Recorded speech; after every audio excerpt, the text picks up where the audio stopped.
If I would need to choose only one method with which to improve work results and relationships, that would be creative collaboration. It's literally a method with which you can create something new. And when to look into it is when you feel that the results at work are not satisfying. Also when the relationships are not good, there's conflict, or they feel dry, or you hear feedback like you don't understand me, or in opposite you tell to the people that that's not the point, this is not true what you are saying, and you feel you are getting these useless inputs and going in circles. And what this method can lead to in turn is, well, first the relationships improve, the results improve, the interactions between the team members, the co-founders, become such that you come out from them invigorated and you have gotten new unexpected ideas which turn out to be really great. To explain this method, I will first tell two stories, a personal experience and a client experience, and then we'll go step by step how you can use this method. First, about my own experience. Approximately 2 years ago, we had a team session about go-to-market strategies, and then one of the team members told that I feel that somehow relationship, collaboration with the universities is important. And to me it didn't make sense, because universities, this is like very long shot until the students become the leaders in companies. Therefore I discarded this, and then a bit later after that conversation a friend told me that, hey, I think or I feel you should go somehow and do lectures for students in universities. And again I thought I need to focus. Yes, it kind of somehow sounds interesting, but I need to be focused on what I'm doing at work. So I also discarded that input. And then only later, when I was working on my own self-discovery, then I got one question, which was, what would give you personal fulfillment? Meaning, if you would do it daily, what would make you feel good? And quite quickly I felt that that would be sharing my know-how. And well, here I am sharing my know-how through videos. And now when I see this chain that actually these inputs were already guiding me, if I wouldn't be taking them literally on the face value, on the form value, university and students, but instead think on the essence that this is transferring knowledge to groups of people, then this is where it has led to. Okay, so this is one example. Another example is from a client meeting. We had a meeting with two co-founders of a company, and I was invited as a mentor, and quite soon there was such a dialogue. Person A made a statement to person B, and person B got irritated and responded, "This is not so, and don't teach me how things are in areas which you don't understand." And then person A closed down, he looked upset with this, and this is kind of the dead end of the conversation where it went. And then I asked them, okay, can we try again slightly differently, so that I will guide you before each saying how to look at what you are going to say and interpret what you just heard. So I asked the person A, could you please, instead of saying this is so and you should do that and that, could you please instead say, I feel that this might be so and I'm concerned if we don't do this and that, then this and this could happen. So he said that, and then I asked the person B that instead of responding this is not so, could you stay with this input that you just got for a moment, just keep it in yourself, and then ask with curiosity, can you tell me more? What do you sense? So he did it, and person A then told a bit more, and then I told person B, now can you, instead of again responding or using your logic, can you take what you just heard as a metaphor, as a symbol, that this brings something to you underneath, beyond the visible level. So, and I'm suggesting that you ask yourself, okay, what he's saying on the surface level doesn't make sense, but in what way could it be true? In what way is it something meaningful? So, and then I noticed that person B, suddenly his face changed and he obviously became sad. By the way, sadness is the energy of change. And then he said something, we all three of us were surprised about what he said. I can't go into details for confidentiality, but that thing that he said completely changed the course of the discussion into unexpected new and good direction. So these two examples illustrate the method that I'm going to share with you now. I'll explain you the process of the creative collaboration method. And I have learned it through my experience and fusing what I've studied in mostly Jungian and Toltec tradition. So first there are two roles, receiver and giver. The receiver is the one who is supposed at least to be receiving the inputs and processing them and doing something with them. For example, The one who's leading the product meeting and is the product owner is the receiving of everything that is happening in that meeting.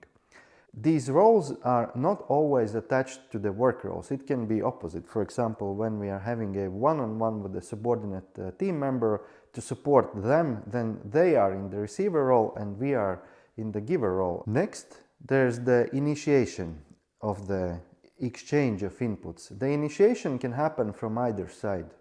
This part starts by ideally setting the roles properly that I as a giver want to share and the receiver wants to receive.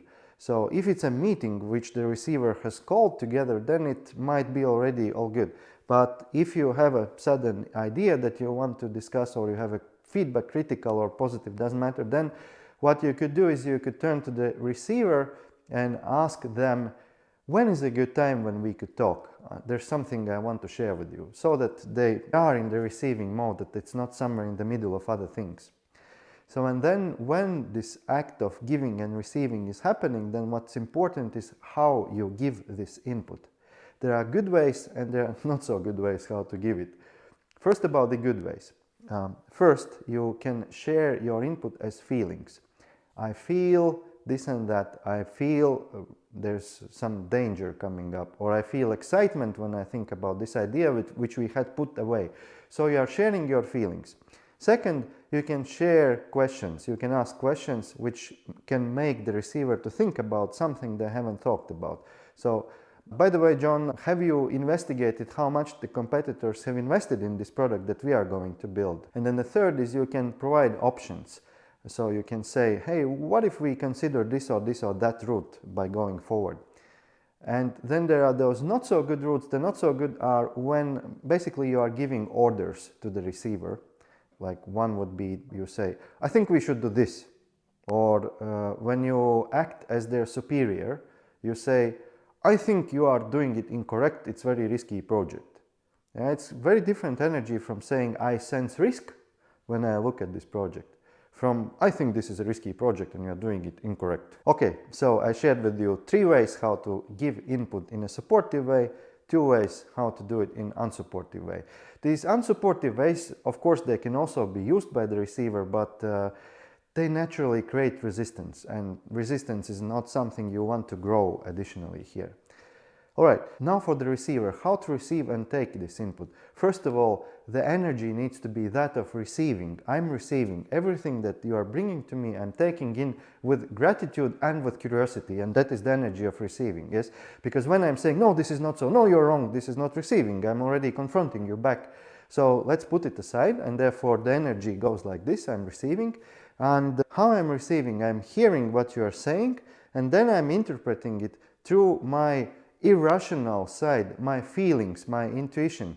So, and the 2 methods how I can recommend is that first you can look at it as a metaphor.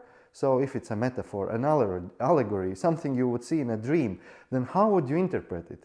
What feelings, thoughts, ideas come up for you when you interpret it as it's somehow true, it's somehow relevant. Yeah, and second method is you interpret it as a symbol. So on the visible level, it's a symbol that represents something on the invisible level which is absolutely true, but it's not identical with what the symbol is and looks like and sounds like. And therefore, in both of these methods, you use both of your brain sides and you interpret it through feeling and intuition. You don't ask, is it true? No, okay, discard. No, that would be the way of logic and mind. Instead, you ask, in what ways it could be true? If I look beyond the visible level, what does it ring to me? What feelings come to me? If I saw it in a dream, what would it feel? There's something in it, there must be something in it if the person is bringing to me. So what's the feeling they're bringing to me? What's the essence of this message that they're bringing? So your stance here is that there's something valuable in what I just heard, and I want to understand what is it. So, and if at the first glance you don't get what this something is, then still using the curiosity and receiving mode, you ask questions. And here it's super important that the energy, how you ask questions, is curiosity, not confrontation. Just compare. But why do you think so? This is not curiosity, yeah? But if you ask, But why do you think so? Or why do you feel so? Can you tell me more? I don't understand it completely, but there must be something. Can you open it up for me more? How do you feel it? What else do you feel about it? What do you sense about it? So you ask the questions to the person that help them to bring you more. Just remember, try to not to ask these questions which would force them to give you not so good inputs. Meaning, if you would ask them, okay, what should I do? And they would tell you, do this, then you are again in this, no, we won't do this mode. So instead, if you really want solutions from the supporters, then you can ask, can you bring me some options what we could do? Or can you ask me some questions that would support my thinking? Or can you share me more feelings or even some allegories that come to you? So you ask additional questions, and then the giver gives more. And if you do it in a proper this energy, then you will notice how people become uplifted. Faces light up and the energy changes from irritation to, oh, we are already co-creating something together here. We are digging into something. And this is harder when the subject feels very personal. And by the way, for founders, the whole company sometimes feels very personal. But let's say, I don't know, we are discussing my Farhad's videos, yeah, and then someone comes to me and says something that I would most probably in the beginning perceive it very personally, but try to detach. We are just exploring something for the better good. And what's next? Well, you go into this process deeper and deeper until you get into some sudden unexpected branch. It's like you are walking in a corridor and oh, there's a door here. Never saw it before. And then you go into this door together and explore it further. And this is what is this creative collaboration process, because you can't get to completely unexpected new ideas. They will definitely come sooner or later. And if they don't come, you have collected all these inputs and nothing comes up, then you can just say that, okay, this is a lot of valuable inputs that you gave to me. I need some time to process it. And then you process it. Maybe tomorrow you wake up or in the shower, as in many stories in the shower, something pops up in your mind. But the reason why it popped up is because these inputs, these dreams, metaphors and symbols have stimulated your creative process. And I wanted to say side effect, but it's not a side effect, it's a very good effect, is that the relationship between those involved people will improve and both sides will feel appreciated and heard. Because it doesn't matter that you literally take what the person is bringing. What matters is that you are taking it, that you are somehow using it, you are somehow integrating it. All right, to recap. If things are not going well at work or the relationships feel dry and no co-creation spirit, then this might be the time to try out this creative collaboration method. And the way how it works is that you first understand who is in which role, then you, the giver, give inputs in a proper manner, as I shared before. The receiver receives the inputs with curiosity and gratitude. You explore it further by asking additional questions, and you interpret it through the principle of metaphor or symbol until it brings up something unexpectedly new for you. And then you go into this new branch together and you can work around these new wonderful ideas for your work.